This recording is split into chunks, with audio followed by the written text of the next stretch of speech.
सरकार को और वहाँ के चीफ सेक्रेटरी को, डीजीपी को, राज्यपाल महोदय को उनकी तरफ भी उनका भी ध्यान आकर्षित करना पड़ेगा कि आपकी सरकार का फेलियर है कि वह law and order situation maintain नहीं कर पा रही।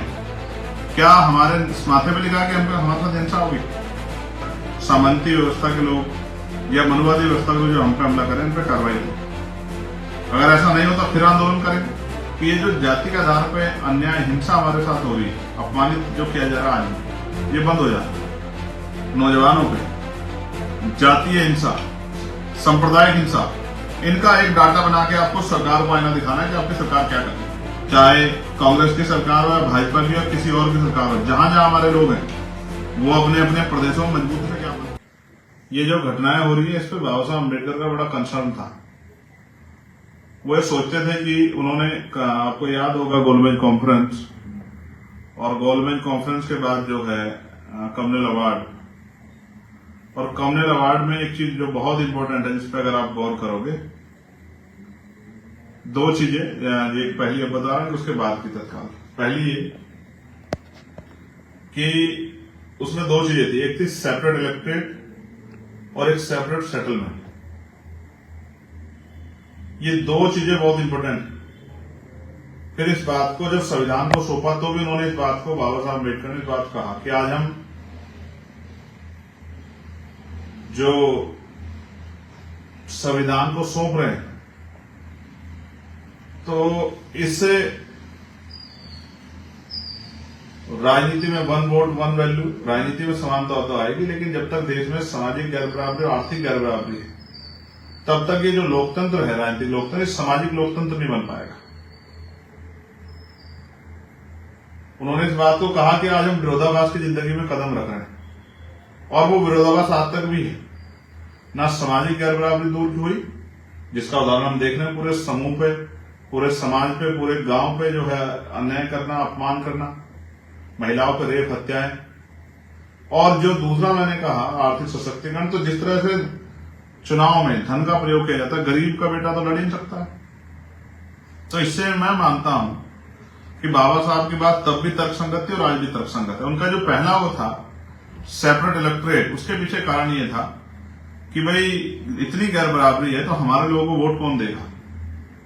तो जबकि वो अधिकार नहीं मिला, तो पृथक निर्वाचन क्षेत्र उन्होंने कहा था कि हमें मिलने चाहिए, लेकिन उस पर फिर जो है पूना पैक्ट हुआ और हमें आरक्षण का लाभ, आरक्षण मिला, ज्यादा सीटें मिली, लेकिन वास्तविक प्रतिनिधित्व नहीं मिले। जो प्रतिनिधि थे वो वास्तविक नहीं मिला। प्रतिनिधित्व तो मिला हमें कि हमारी 131 सीटें SC/ST की, लेकिन वास्तविक प्रतिनिधि कितने हैं जो पार्लियामेंट में, असेंबली में अपने समाज के लिए बोलते हैं, अपने समाज के ज्यादा करीब होते हैं, अपनी पार्टी के कम करीब होते हैं। एक दूसरा जो सेपरेट सेटलमेंट था, तो आज मैं जब उसको स्टडी कर रहा था कि भाई ये बारातें क्यों रोकी जा रही है, हिंसा क्यों हो रही है, तो मुझे समझ आया कि अगर हमारा जो क्षेत्र जो है वो सेपरेट कर दिया जाता, जहां हमारी बस्तियां होती, तो उससे सबसे बड़ा लाभ ये होता कि ये जो जाति के आधार पे अन्याय, हिंसा हमारे साथ हो रही है, अपमानित जो किया जा रहा है आज, ये बंद हो जाता। तो हम पे जातिगत अन्याय अत्याचार नहीं होता, जातिगत अन्याय अत्याचार, हिंसा नहीं होती, तो हम भी अपनी पूरी एनर्जी जो है वो अपनी तरक्की पे लगा पाते, देश की तरक्की में योगदान कर पाते। लेकिन क्योंकि रोज हम पे अन्याय होता है, तो हम इसी में उलझे रहते हैं कि बाबा साहब की स्टैचू तोड़ दी, कभी गुरु रविदास जी की तोड़ दी, कभी फूले साहब की तोड़ दी, कभी पेरियार जी की तोड़ दी, कहीं बाबू जगदेव प्रसाद कुशवाहा जी की तोड़ दी, कहीं जनरल कपूर ठाकुर की तोड़ दी, कहीं उनका बोर्ड हटा दिया, तो रोज हम इसी में थाने कचहरी में लगे रहते हैं। फिर मोटरसाइकिल पर चलने मार दिया, बारात रोक दी, महिलाओं के साथ हिंसा कर दी, तो हम इसी में, हमारी आधी जिंदगी तो 75 साल इसी में खप गए। तो अगर सेपरेट सेटलमेंट हो जाता और हमारे क्षेत्र अलग हो जाते रहने के, तो ये जो आज की जो पोजीशन है, ये पोजीशन हमारे लिए नहीं होती। कम से कम जो जाति का अन्य अत्याचार, क्योंकि एक दूसरे पे जो है जाति के लोग काहे का अत्याचार करते, तो वो जाति का अन्य अत्याचार, और जो रोज एक डर लगा रहता है कि यहां से निकल रहे हैं, कोई हमला कर देगा, कोई जो हमारे यहाँ घुस के मार देगा, तो ये खत्म हो जाता।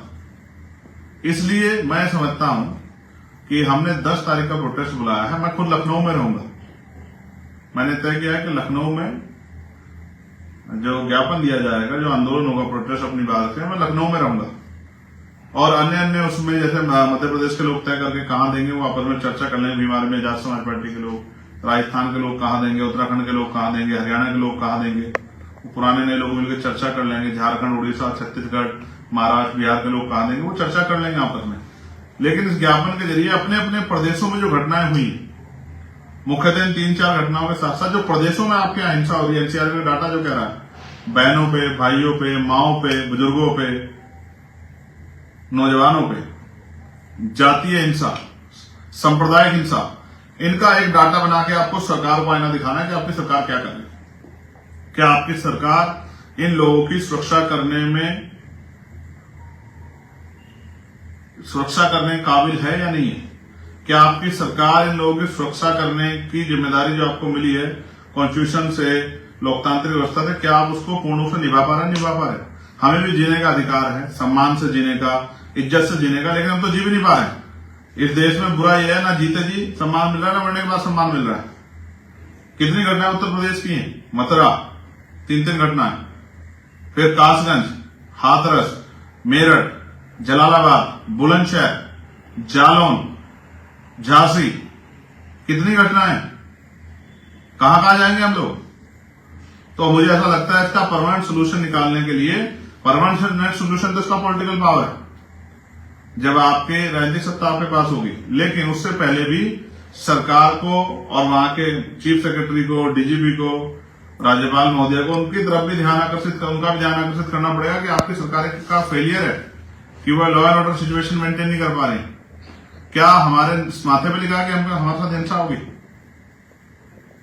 इसलिए मैं आप सबसे अपील करता हूं कि आप सब लोग अपने अपने प्रदेशों में अपना जो है जिम्मेदारी अदा करें और अपने अपने प्रदेशों में ज्ञापन व्यवस्था में, आंदोलन संघर्ष व्यवस्था में शामिल हो और संघर्ष को कामयाब बनाए। और मैं जो लोग लखनऊ आ रहे हैं उनसे भी कहूंगा, अनुशासन में आप लोग मन में संकल्प लेकर लखनऊ आए कि हमें अपनी संख्या बल को दिखाकर सरकार को ये चेतावनी देनी है कि सरकार जो अन्य अत्याचार थानों के जरिए हो रहा है, पुलिस जिस तरह लापरवाही कर रही है, या सामंती व्यवस्था के लोग या मनुवादी व्यवस्था के लोग जो हम पे हमला करें, इन पर कार्रवाई करें। अगर ऐसा नहीं होता फिर आंदोलन करेंगे, फिर बड़ा आंदोलन करेंगे, दिल्ली में करेंगे, लखनऊ में करेंगे, घेराव करेंगे विधानसभाओं का। हम हर वो कदम उठाएंगे जिससे हमारे लोग सुरक्षित रहें, बहुजन समाज के लोग, और उनके अधिकारों पर जो हमला हो रहा है निजीकरण के जरिए और तमाम तरह से, चाहे पेंशन का मामला हो, पुरानी पेंशन का, चाहे जो है प्रमोशन का मामला, इन सब पे हमारे लोग अधिकार सुरक्षित, निजीकरण बंद हो, इन सब पे भी लगातार, और जातिगत जनगणना, इन पे भी हम लोग प्रयास करेंगे। एक अभी और बड़ा मामला मेरे दिमाग में, मैं लखनऊ में उसको भी रखूंगा, लेकिन मैं अभी आपसे आग्रह करता हूं कि आप सब लोग अपने अपने प्रदेशों में अपना प्रतिनिधित्व सुनिश्चित करें और मजबूती से ज्ञापन दें। और मेरे पीछे 2 महापुरुषों की जो तस्वीरें आप देख रहे हैं, एक मान्यवर साहब श्री काशीराम और एक दूसरे डॉक्टर बाबा साहब अम्बेडकर, और इनके जो अधूरे सपने, इनकी संतानें होने के नाते उनके अधूरे सपने पूरा करने का संकल्प भी मन में पैदा करें। तभी जाके जो है महापुरुषों का सपना जो है पूरा होगा, तभी जाके ये अन्याय अत्याचार खत्म होगा। मैं आप सबको बधाई देता हूं और अपेक्षा करता हूं कि आप सभी अपने प्रदेशों में मजबूती से ज्ञापन देकर सरकार का ध्यान आकर्षित करेंगे, केंद्र सरकार का भी और राज्य सरकारों का भी। सरकार किसी की हो, चाहे कांग्रेस की सरकार हो, भाजपा की और किसी और की सरकार हो, जहां जहां हमारे लोग हैं वो अपने अपने प्रदेशों में मजबूती से ज्ञापन दे। बंगाल वाले टीएमसी की सरकार को दें, हिमाचल वाले कांग्रेस को दें, तेलंगाना और कर्नाटका वाले वो कांग्रेस गवर्नमेंट को दें, और जो दिल्ली में, यूपी में, उत्तराखंड में, मध्य प्रदेश में है, राजस्थान में, वो भाजपा सरकार को दे। सारी सरकारों में मार पड़ रही है, मैं किसी की सरकार हो, ये बातें तो सब लोग अच्छी करते हैं कि हम आपके देसी, हम आपके देसी, लेकिन देसी कौन है, कितना है, ये दिख रहा है। जहां इनकी सरकार है वहां भी हमारी खालो देड़ी जा रही है।